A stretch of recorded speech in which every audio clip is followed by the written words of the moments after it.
Why did these guys get a whole episode?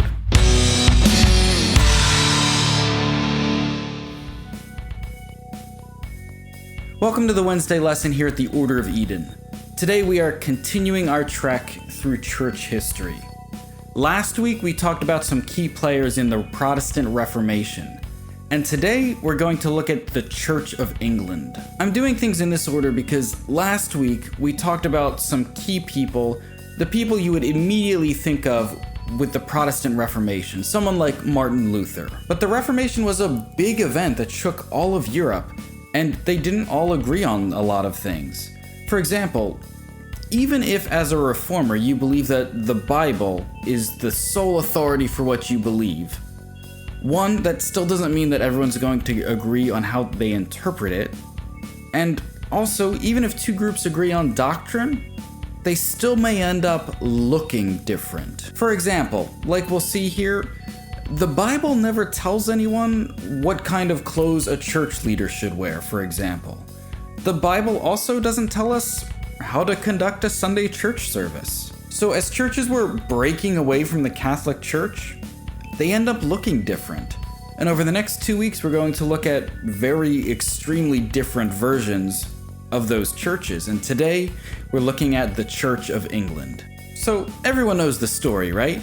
King Henry VIII wanted to divorce his old wife and marry Anne Boleyn, but the Pope wouldn't let him, so he went and started his own church. Right? Well, not exactly. So we can't speak to his motives, but it seems like there was a lot more to it than that. See, Henry's first wife, Catherine, she was originally married to Henry's older brother, but he died 5 months after their marriage. So Catherine was then married to Henry VIII. After not being able to produce a male heir, Henry said that he believed his marriage was cursed by God, citing Leviticus 20:21 as his example. It says this, "And if a man shall take his brother's wife, it is an unclean thing. He hath uncovered his brother's nakedness. They shall be childless." No matter what you think the actual context of that verse is, it's claimed that that's the reason Henry wanted his marriage from Catherine annulled. But because of possible political repercussions from the King of France, the Pope wouldn't allow it. But the idea of a king sort of running the church in a given country wasn't without precedent. With the rise of Protestant ideas and a love of the early church fathers, the ideas of the Church of England slowly came to light. See, back before the Catholic Church and the Pope gained so much power, it wouldn't have been uncommon for the head of a state and the head of the local church to be intertwined in a way. You see, the king would declare a nation Christian, and then the church would conduct itself how it conducts itself, and then the king would be responsible for making sure that the laws of the land reflect the ideals of the church. It was a symbiotic relationship. This is basically what would eventually happen with the Church of England. Believing that countries should be independent, Henry broke away from the authority of the Pope. The idea that a pope has the authority to topple kings or excommunicate an entire nation was a bridge too far with Henry. And when it interfered with what he felt was God's wrath in his life, he took action. Maybe it was a ruse. Maybe he just wanted his divorce.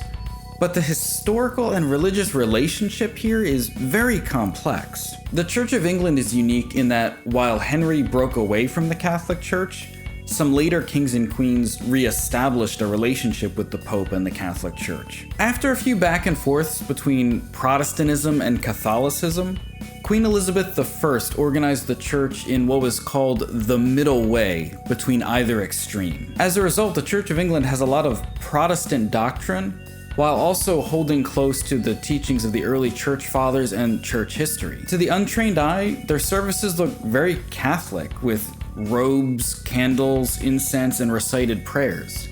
It's very liturgical, but just because they hold to a more traditional view of how to run a Sunday service doesn't mean they're not part of the Protestant Reformation. There's a ton more that I could say about this branch of the Protestant Reformation. They wrote the Book of Common Prayer that has influenced Western culture greatly. The King James Bible that's still used, even in my videos, was commissioned as the official Bible of the Church of England. But what I really wanted to show is that just because a group follows Protestant doctrine doesn't mean they all look the same. Some follow established tradition that makes them look far more Catholic. Next week, we're going to talk about the other side of the coin. Groups that rose to prominence during the Protestant Reformation that rejected any and all forms of tradition. They're called the Radical Reformation. But that's it for me today. So from everyone involved with the Order of Eden, thanks for watching. I hope it was a blessing, and I'll see you in the next one.